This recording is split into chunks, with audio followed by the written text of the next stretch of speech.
সবাই কেমন আছেন? চলে আসছি উর্মিলা কিচেন থেকে। এগুলো দেখতে পাচ্ছেন, এগুলো ছাগলের পায়া। তো এই পায়াগুলো আমি রান্না করার জন্য কেটে পরিষ্কার করে অনেক সুন্দর করে ধুয়ে নিয়েছি। আর এখানে আমি এটা মেখে বসিয়ে দিব, তাই আমি অনেকগুলো পেঁয়াজ কুচি দিয়ে দিয়েছি।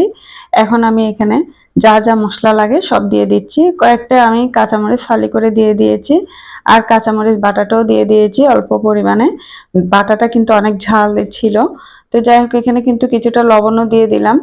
লবণটা দিয়ে এরপর আমি অন্যান্য মশলাগুলোও দিয়ে দিচ্ছি। প্রথমে যে দেখতে পাচ্ছেন আমি মরিচ গুঁড়া দিয়ে দিয়েছি 1.5 চামচের মতো। তারপর আমি হলুদ গুঁড়া দিয়ে দিব 1/2 চামচের মতো। তারপর ধনিয়া জিরার গুঁড়াটা আমি 2 চামচের মতো দিয়ে দিয়েছি। এরপর আদা বাটা রসুন বাটাটাও দিয়ে দিব। সবগুলো দিয়ে এখন একটু তেল দিয়ে আমি ভালোমতো মাখিয়ে নিচ্ছি হাত দিয়ে। এভাবে অনেক সুন্দর করে মাখিয়ে তারপর এটা বসাবো। এটার সাথে আমি 2-3টা কিন্তু আলু দিয়ে দিয়েছি। একসাথে আলুটা দিয়েও রান্না করলে অনেক ভালো লাগে। এই যে দেখতে পাচ্ছেন, এটা কিন্তু আমি প্রেসার কুকারের মধ্যে বসিয়ে দিচ্ছি। প্রেসার কুকারটা ধুয়ে পরিষ্কার করে নিয়েছি। এখানে আমি এই যে দিয়ে দিচ্ছি সবগুলা। সাথে কিছুটা আমি পানি দিয়ে দিব এটা ধুয়ে। পানিটা দিয়ে আমি মুখটা মেরে একদম বসিয়ে দিব। 3-4টা সিস দিলে আমি এটা নামিয়ে তারপর রাখবো। এই যে আমার সব রেডি হয়ে গিয়েছে, আর অনেক তাড়াতাড়ি কিন্তু এটা হয়ে গিয়েছে। আর আজকের এই রান্নাটা আসলে এত মজা হয়েছিল বলার মতো না। এটা আমি নিজে রান্না করেছি দেখেই বলছি না, কিন্তু সত্যি সত্যি আজকে অনেক মজা হয়েছিল। তো এখানে আদা বাটা রসুন বাটা সবকিছু দেওয়া হয়েছে, কিন্তু এলাচ লবঙ্গ দারচিনি দিতে আমি ভুলে গিয়েছিলাম। এখন দিয়ে দিয়েছি।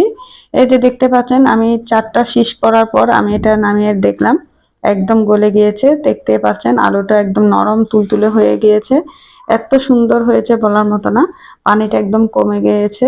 এখন আমি একটা কড়াইয়ের মধ্যে একটু রসুন থেতলে দিয়ে দিয়েছি।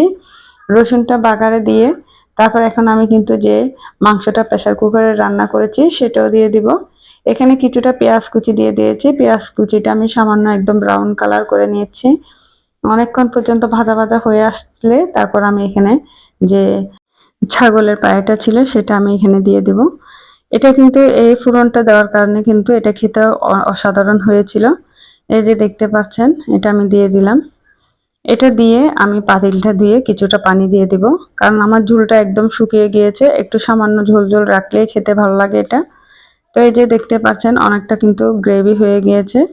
তো প্রায় হয়ে আসছে। আমি ধনিয়া পাতা দিয়ে দিয়েছি, আর একটু আমি বেড়ে নিচ্ছি খাওয়ার জন্য, কারণ এটা খেতে যে এত লোভনীয় হয়েছিল বলার মতো না। আমি এখন কিন্তু রুটি দিয়ে খাবো। এই যে দেখতে পাচ্ছেন আমি বেড়ে নিচ্ছি। তো পুরো ভিডিওটা অবশ্যই দেখবেন, দেখে কিন্তু লাইক কমেন্ট শেয়ার দিয়ে পাশে থাকবেন আরো নতুন নতুন ভিডিও আপনাদের সামনে নিয়ে আসার জন্য। তো এই যে আমি খাওয়া শুরু করে দিয়েছি। খুবই মজাদার একটা রেসিপি হয়েছিল আজকে। এই পায়াটা আসলে একদম গলে গিয়েছে, হাত দিয়ে ধরলে কিন্তু নরম, দেখতে পাচ্ছেন। তো আজকে ভালো থাক।